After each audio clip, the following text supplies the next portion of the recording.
गावाकडचा वाडा सजवला होता. सगळीकडे वाड्यात रोषणी होती. सकाळची वेळ होती. अंगणात रांगोळी, दारावर फुलांचा हार आणि वाजत गाजत नवीन नवरी घरी आणली होती. रेखा हातात कलश घेऊन उभी होती. ती खूप देखणी होती आणि नव्या नवरीचा जोडा तिच्यावर आणखीनच उठून दिसत होता. रेखाच्या ओठांवर लाजरं हसू होतं, पण मनात धडधडही होती. सासू लीलाताई पुढे आल्या आणि म्हणाल्या, "चल बाई, आधी उंबऱ्यावर नारळ फोड, माप ओलांडून मग घरात उजवा पाऊल टाक." रेखाने लीलाताईंनी सांगितल्या पद्धतीने घरात प्रवेश केला. घरातील सगळ्या वडीलधाऱ्यांचा आशीर्वाद घेतला. सासरे, दीर, नणंद सगळे रेखाकडे बघत होते. घर मोठं होतं, पण वातावरणात थोडी शांतता होती. रेखा तिच्या रूममध्ये गेली. ती मनातल्या मनात विचार करत होती, हेच का तो संसार आपल्याला नव्याने सगळं शिकवतो. पहिले काही दिवस आनंदात आणि गोड होते. सगळ्यांच्या चेहऱ्यावर हसू होतं. रेखाला वाटायचं हेच माझं नवं घर. पण दिवस थोडे पुढे गेले तसे सगळे हळूहळू बदलायला लागलं. एक दिवस तिने सासूसाठी भाजी केली. सासूबाई जेवत होत्या. त्यांनी भाजी खाऊन बघितली आणि त्या म्हणाल्या, "अगं रेखा, भाजी थोडी तिखट झाली गं. आमच्याकडे तिखट चालत नाही. सगळे कमी तिखट खातात." रेखा नम्रपणे म्हणाली, "ठीक आहे आई, पुढच्या वेळी लक्षात ठेवीन." पण रेखाचं मन थोडं दुखलं, कारण आई म्हणाल्या पण त्यांच्या आवाजात राग होता. त्या रात्री रेखा खिडकीत बसली होती. गावाचं चांदणं अंगणात पडलं होतं, पण मन मात्र काळवंडलेलं होतं. संसार म्हणजे एवढं कठीण असतं का, असा विचार तिच्या मनात करत होती. दुसऱ्या दिवशी सकाळी नणंद स्वातीची साडी रेखाकडून इस्त्री करताना चुकून जळाली. स्वाती चिडून मोठ्या आवाजात म्हणाली, "तुम्ही शहरात शिकलेल्या, पण इतका साधं काम सुद्धा नीट जमत नाही." रेखा गप्प राहिली. सासूनेही तिची बाजू घेतली नाही. त्या रात्री ती उशीवर तोंड ठेवून खूप रडली. फोनवर नवऱ्याशी बोलली. तिने नवऱ्याला विचारले, "संसार म्हणजे फक्त परीक्षा आहे का?" नवरा म्हणाला, "थोडा वेळ दे रेखा, सगळं बदलतं. प्रेमाने निभावून ने."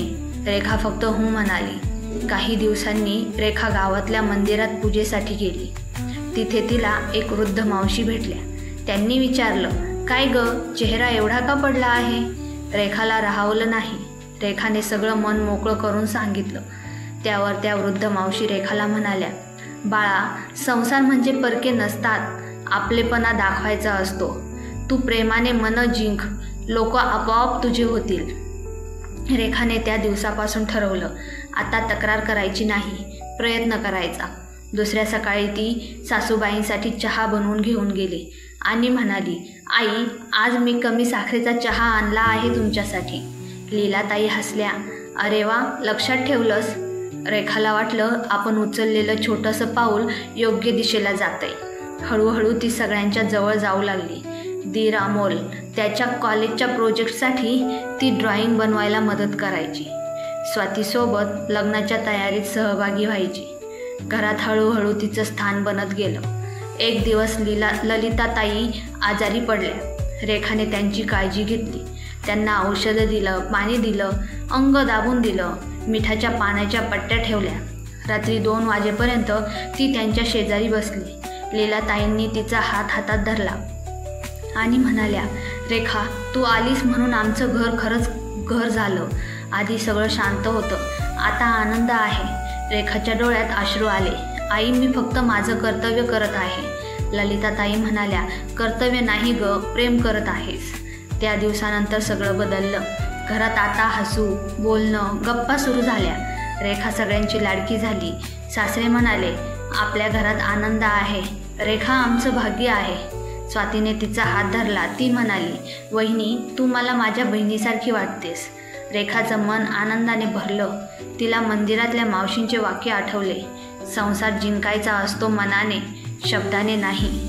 एक दिवस असंच गावातल्या बायका गप्पा मारत होत्या. एकीनं विचारलं, "रेखा, तुझा संसार एवढा गोड कसा झाला ग?" ती हसून म्हणाली, "संसार म्हणजे परके लोक नाहीत. ते आपलेपणाची वाट पाहत असतात.